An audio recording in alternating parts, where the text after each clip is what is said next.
Rome. For half a millennium, it was the absolute center of the Western world, a civilization that gave us the foundations of modern law, engineering, and governance. Yet, at the very heart of this vast, hyper-organized machine stood a single individual. For over 500 years, one man at a time held the power of life and death over 60 million people, his authority stretching from the rain-swept hills of Britain to the scorching sands of Syria. But how did a society that so fiercely hated kings, a society that literally built its republic on the blood of tyrants, surrender its freedom to absolute monarchs? And what happens to the human mind when it is granted unlimited, unchecked power over the known world? Today, we are embarking on an unprecedented journey.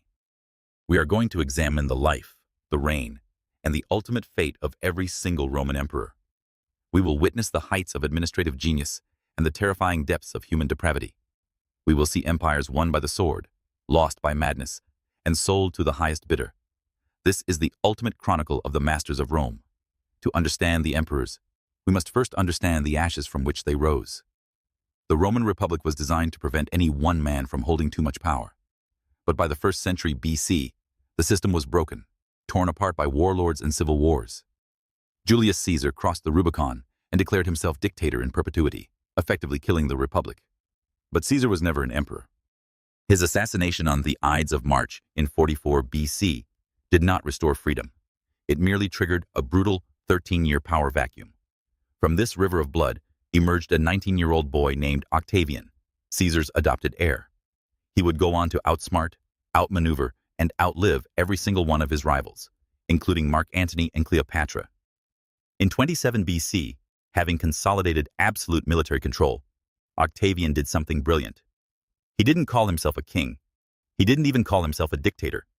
He took the title princeps, meaning merely the first citizen. He maintained the illusion that the Senate still ruled, wrapping his autocracy in the comforting traditional robes of the old republic. The Senate, in return, granted him the name by which history remembers him, Augustus. Augustus is the architect of the Roman Empire. His reign was a masterclass in political survival and statecraft. He initiated the Pax Romana, a 2-century period of relative peace and stability.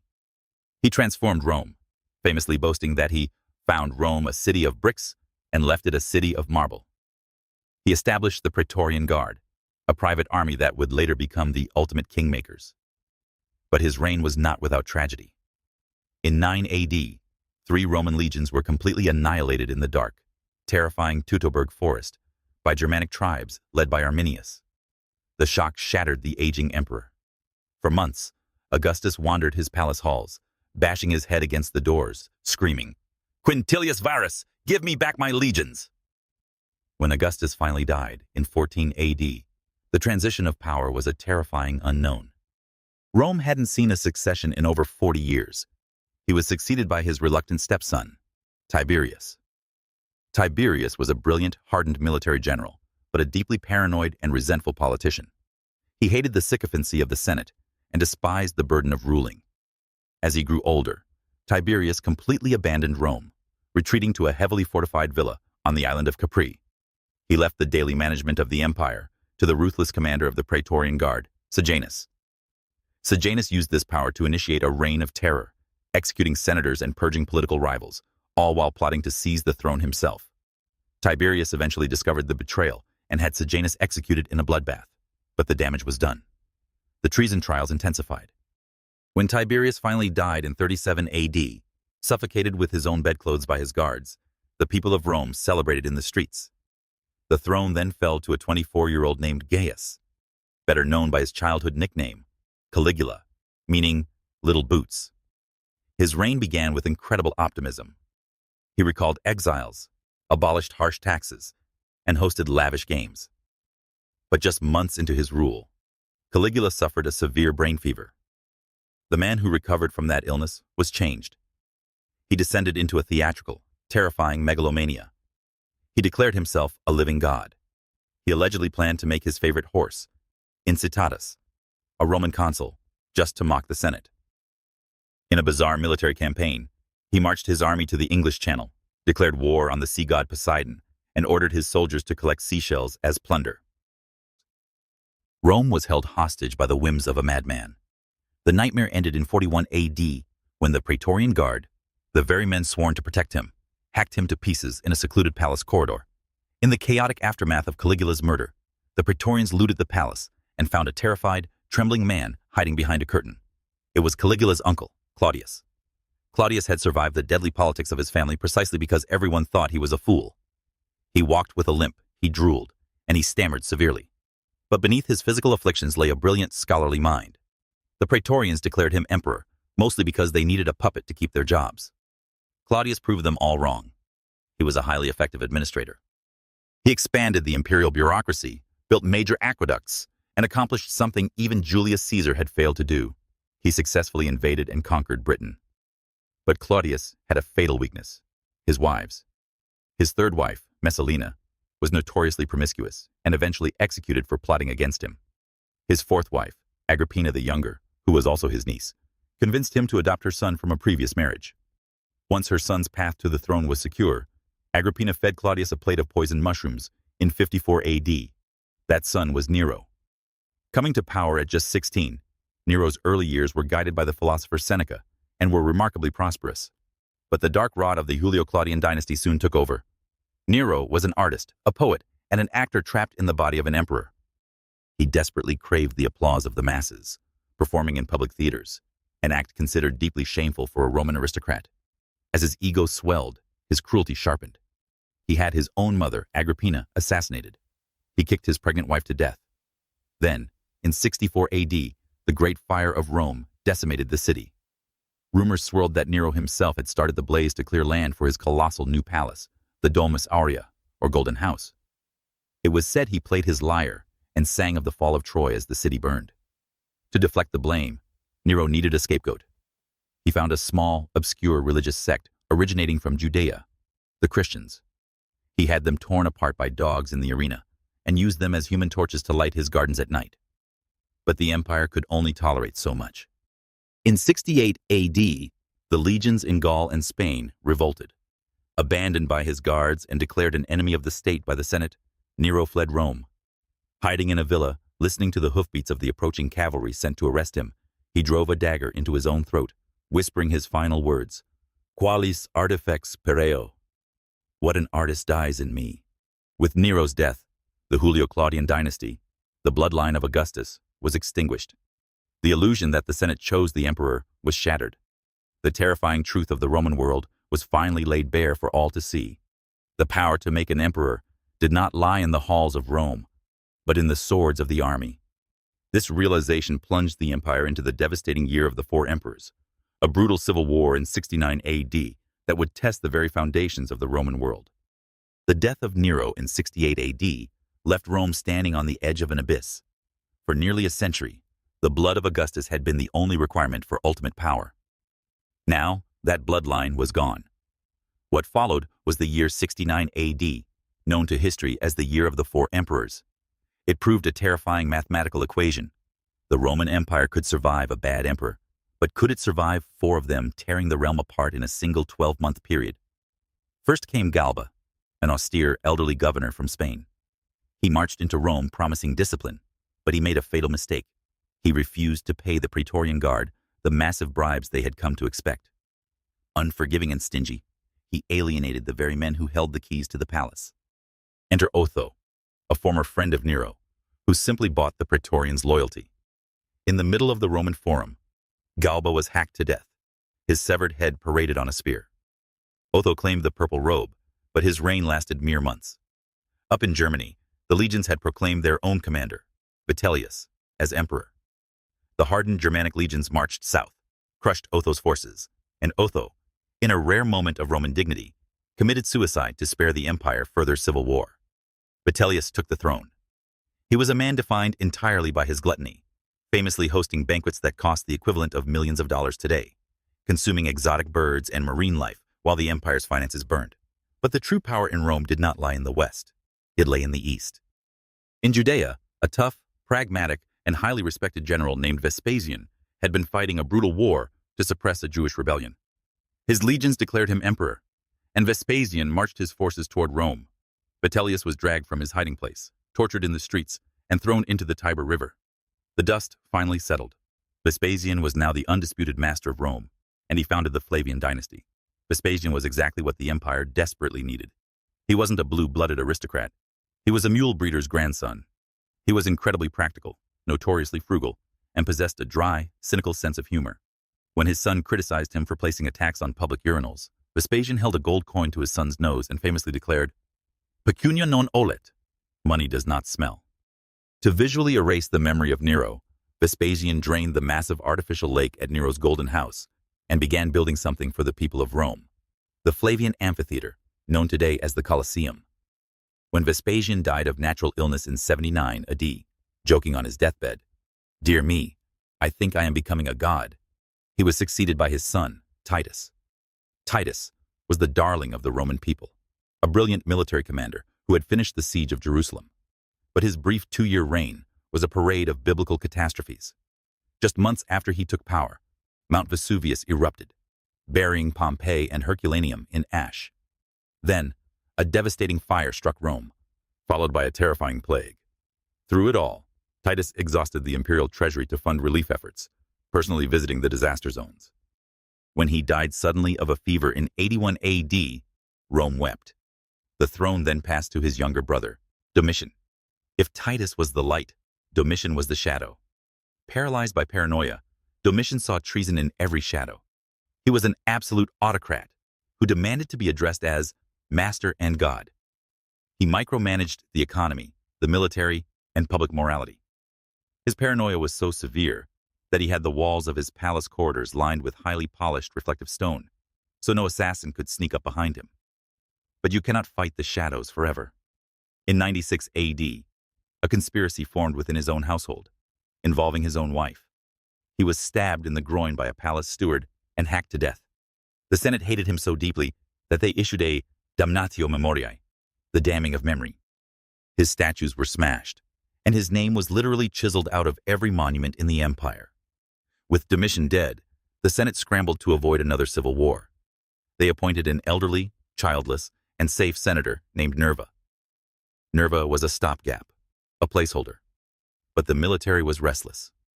To appease the angry legions, Nerva made the single most important decision in Roman imperial history. He did not pass the throne to a biological relative. Instead, he adopted the most capable, respected, and fearsome general in the empire as his son and heir. That man was Trajan. This act of adoption initiated the era of the 5 good emperors. For the next 80 years, power was not inherited by the luck of genetics, but passed down to carefully selected, highly competent adults. This was the absolute zenith of the Roman Empire. Trajan took power in 98 AD. He was the first emperor born outside of Italy, hailing from Spain. The Senate officially bestowed upon him the title Optimus Princeps, the best emperor. Trajan was a conqueror. He led massive campaigns across the Danube River to conquer Dacia, modern-day Romania, bringing back unfathomable amounts of gold and silver. He then marched east, conquering Mesopotamia and reaching the shores of the Persian Gulf, weeping because he was too old to follow Alexander the Great all the way to India. Under Trajan, in 117 AD, the Roman Empire reached its absolute maximum territorial extent. It would never be this large again. On his deathbed, Trajan adopted his cousin, Hadrian. Hadrian realized that Rome had expanded beyond its capacity to defend itself. In a highly unpopular but necessary move, he pulled the legions back from the Middle East. Hadrian was an obsessive traveler. He spent more than half his reign touring the provinces, inspecting troops, and building massive defensive structures, most famously Hadrian's Wall in northern Britain. He was a relentless builder, designing the magnificent Pantheon in Rome with its awe-inspiring concrete dome. But his reign also saw immense bloodshed, specifically his brutal suppression of the Bar Kokhba revolt in Judea, which resulted in the deaths of hundreds of thousands of Jews and the renaming of the region to Syria-Palestina. Following Hadrian came Antoninus Pius. His reign was remarkably uneventful, which, in the context of history, is the highest compliment you can give an emperor. He never once left Italy. For 23 years, the empire experienced the absolute peak of peace and prosperity. The treasury was overflowing, the borders were secure, and the laws were refined. But the peace could not last. When Antoninus died in 161 AD, he passed the empire to his adopted son, Marcus Aurelius. Marcus is one of the most remarkable figures in human history. He was a brilliant Stoic philosopher, a man who desperately wanted to spend his life reading and studying in Rome. Instead, fate handed him a nightmare. Almost immediately upon taking power, the Antonine Plague, likely smallpox, swept through the empire, carried back by returning soldiers. It devastated the population, killing millions, wiping out entire towns, and decimating the army. Sensing weakness, massive confederations of Germanic tribes smashed through the northern borders. For nearly 2 decades, the philosopher king was forced to live in freezing military camps along the Danube River, fighting an endless, muddy, and brutal war of survival. In the darkness of his command tent, shivering in the cold, he wrote his private journal. He never meant for it to be published, but today it is known as Meditations, one of the greatest works of Stoic philosophy ever written. He wrote to himself, "You have power over your mind, not outside events. Realize this, and you will find strength." But Marcus Aurelius, the wisest of all emperors, made one fatal, catastrophic mistake. He was the first of the good emperors to have a biological son survive to adulthood. And rather than adopting a capable general, he let biology dictate the fate of millions. He left the empire to his son, Commodus. Commodus took power in 180 AD, and the Golden Age died with him. He had no interest in administration, no interest in war, and no interest in philosophy. Commodus was a narcissist of staggering proportions. He believed he was the reincarnation of Hercules. He would dress in a lion's skin, carry a club, and actually descend into the sands of the Colosseum to fight as a gladiator. Of course, his opponents were either armed with wooden swords or were physically disabled citizens he dragged from the streets. He slaughtered hundreds of exotic animals from safe platforms. He even renamed the city of Rome, the calendar months, and the fleet after himself. The political elite watched in absolute horror as the master of the world degraded the dignity of the empire. In December 192 AD, a conspiracy was formed. His mistress, Marcia, poisoned his wine, but Commodus vomited it up. In a panic, the conspirators sent his personal wrestling coach, a man named Narcissus, into the imperial bathhouse. There, amidst the steam and the marble, the wrestling coach strangled the emperor to death. The year was 192 AD. The 5 good emperors were gone. The treasury was depleted. The borders were cracking, and Rome was about to plunge into a century of blood, iron, and rust from which it would never truly recover. The assassination of Commodus on the last day of 192 AD threw Rome into a state of absolute disgrace. What followed was the Year of the 5 Emperors, a chaotic scramble for power that produced one of the most shameful events in human history. After the honorable but strict Pertinax was murdered by the Praetorian Guard for trying to enforce discipline, the guards realized they held the ultimate prize. They stood on the walls of their camp and literally auctioned off the Roman Empire to the highest bidder. A wealthy senator named Didius Julianus won, offering every soldier a fortune in gold. But buying the world doesn't mean you can keep it. When the legions on the frontiers heard that the throne had been sold, they mutinied. 3 different generals marched on Rome. The winner was a harsh, brilliant commander from North Africa named Septimius Severus. He executed Didius Julianus, disbanded the treacherous Praetorian Guard, and replaced them with his own loyal men. Severus established the Severan dynasty and fundamentally changed the nature of the emperor. He wasn't interested in the Senate's approval. As he lay dying in York, Britain, after a grueling military campaign, he gave his 2 sons the only political advice that mattered in this new, brutal Rome: be harmonious, enrich the soldiers, and scorn all other men. His sons, Caracalla and Geta, did not listen to the first part. Their hatred for each other was so venomous that they divided the imperial palace in half with brick walls. Finally, Caracalla lured Geta to a supposed peace meeting in their mother's apartments. There, Caracalla had his own brother hacked to death while their mother desperately tried to shield him. Caracalla then erased Geta from history, destroying his statues and melting down his coins. Caracalla was a brutal, paranoid tyrant, but he left a massive mark on history. In 212 AD, he issued the Antonine Constitution, granting full Roman citizenship to every free man in the empire. It sounds noble, but it was purely a tax grab. Citizens paid inheritance taxes, and Caracalla desperately needed money to pay his soldiers. His reign of terror ended when he was assassinated by his own bodyguard while stopping to urinate on the side of a road in Syria. Following the brief reign of the assassin Macrinus, the empire fell into the hands of a 14-year-old boy named Elagabalus. If you thought Caligula or Nero were strange, Elagabalus operated on an entirely different level of bizarre. He was the high priest of a Syrian sun god and tried to replace Jupiter at the top of the Roman pantheon. He forced senators to watch him dance around foreign altars, married a Vestal virgin, an act of supreme sacrilege, and reportedly prostituted himself in the imperial palace, demanding to be called the mistress, the wife, the queen. The conservative Roman military establishment was deeply offended.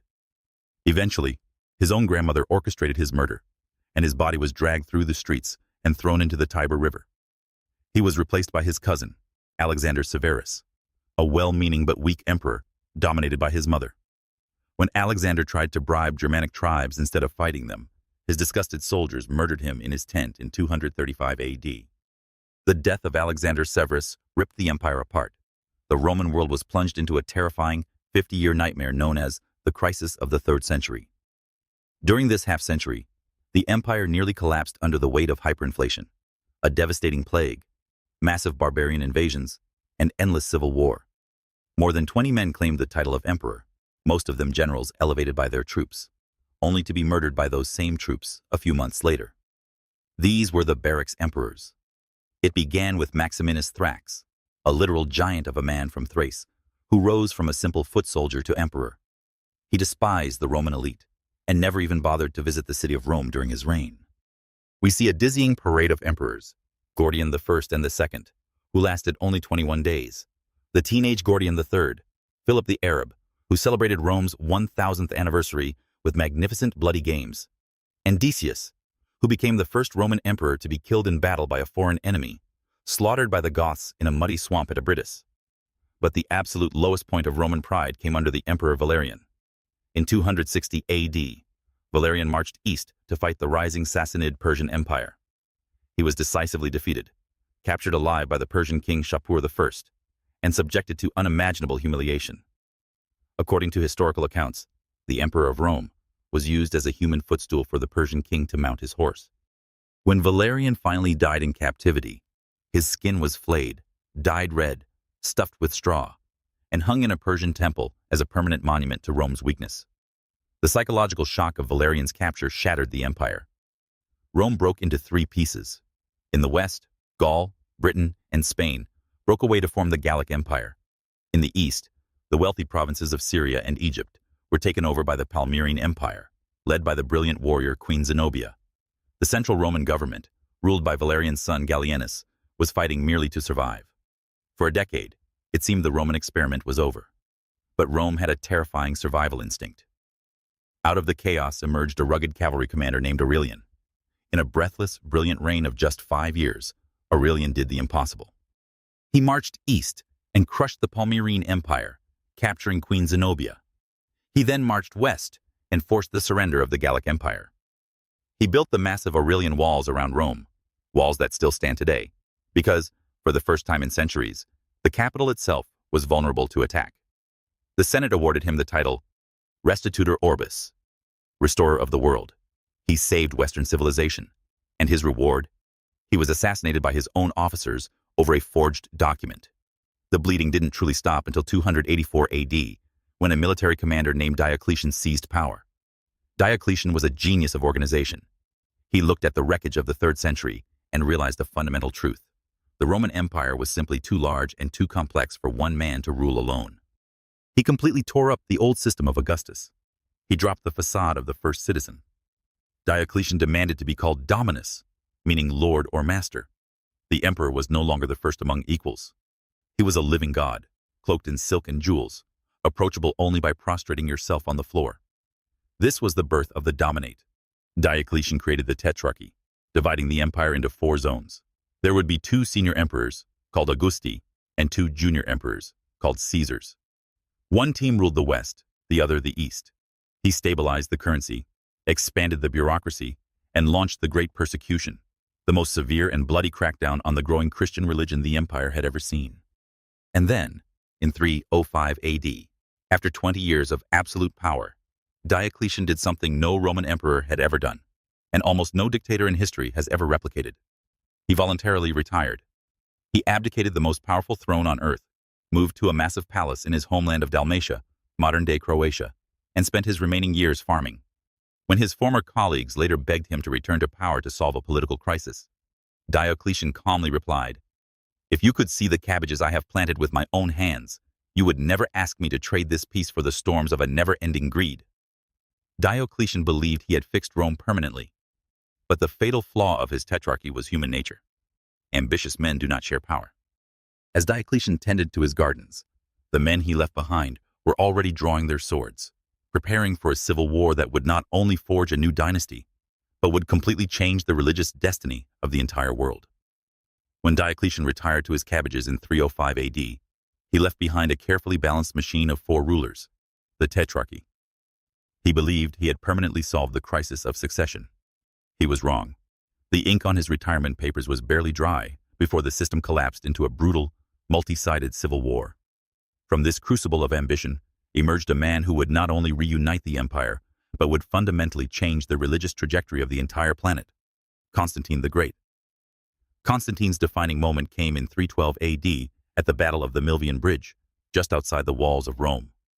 According to legend, on the eve of the battle, Constantine looked up at the sun and saw a vision of a cross of light with the Greek words, "In hoc signo vinces." In this sign, you will conquer. He ordered his soldiers to paint the Christian symbol on their shields. The next day, he crushed his rival Maxentius. In 313 AD, Constantine issued the Edict of Milan, officially legalizing Christianity and ending 3 centuries of brutal persecution. But Constantine did something else that forever altered the geopolitical map. He looked at the city of Rome, stagnant, overflowing with disease, and politically hostile, and decided to leave. He moved the capital of the Roman Empire 1,000 miles to the east, building a glittering new metropolis on the shores of the Bosphorus. He called it New Rome.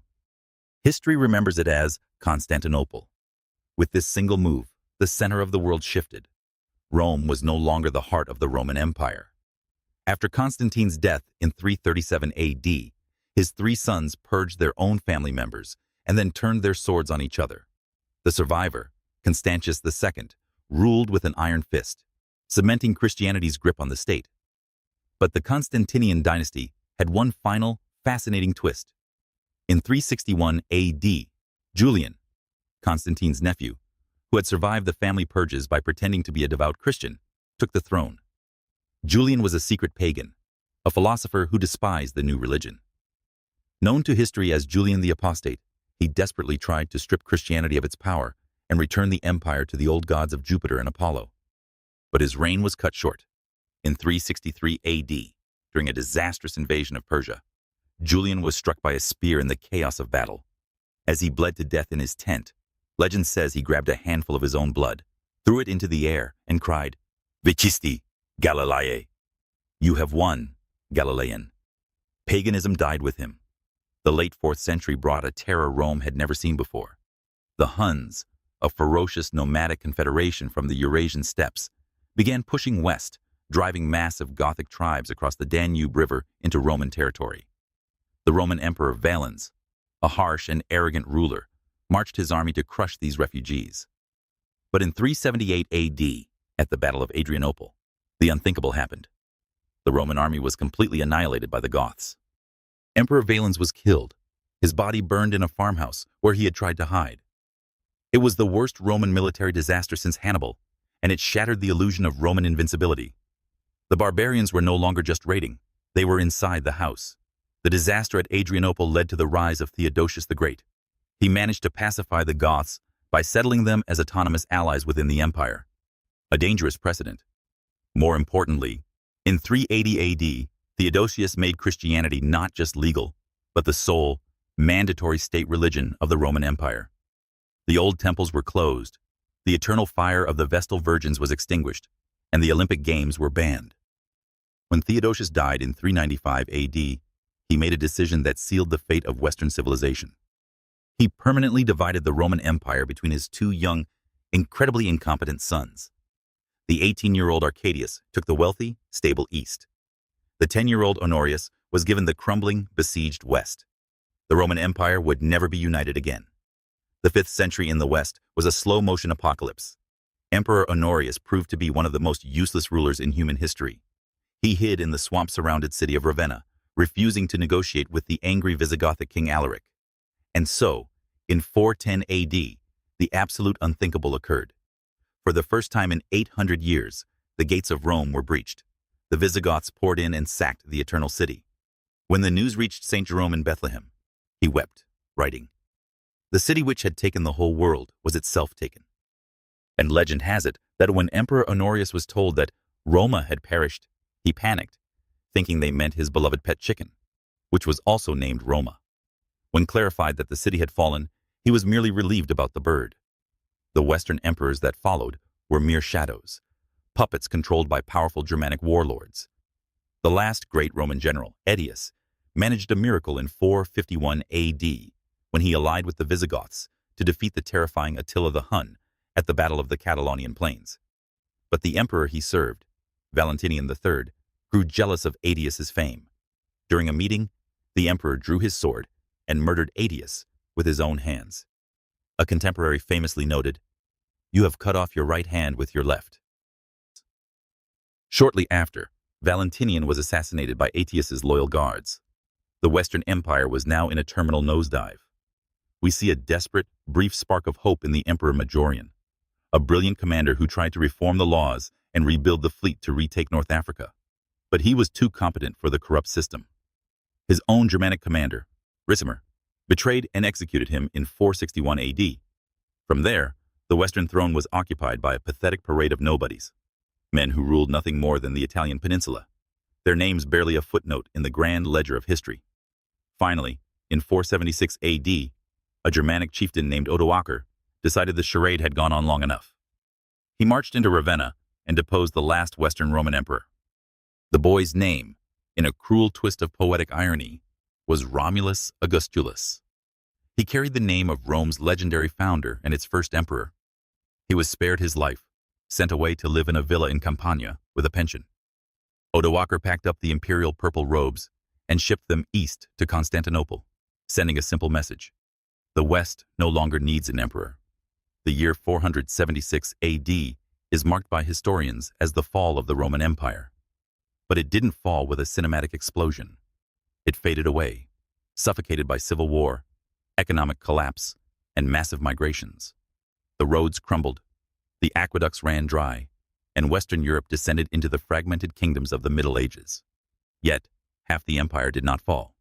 The Eastern Roman Empire, centered in Constantinople, survived. Emperors like Justinian the Great would build the breathtaking Hagia Sophia and attempt to reconquer Italy.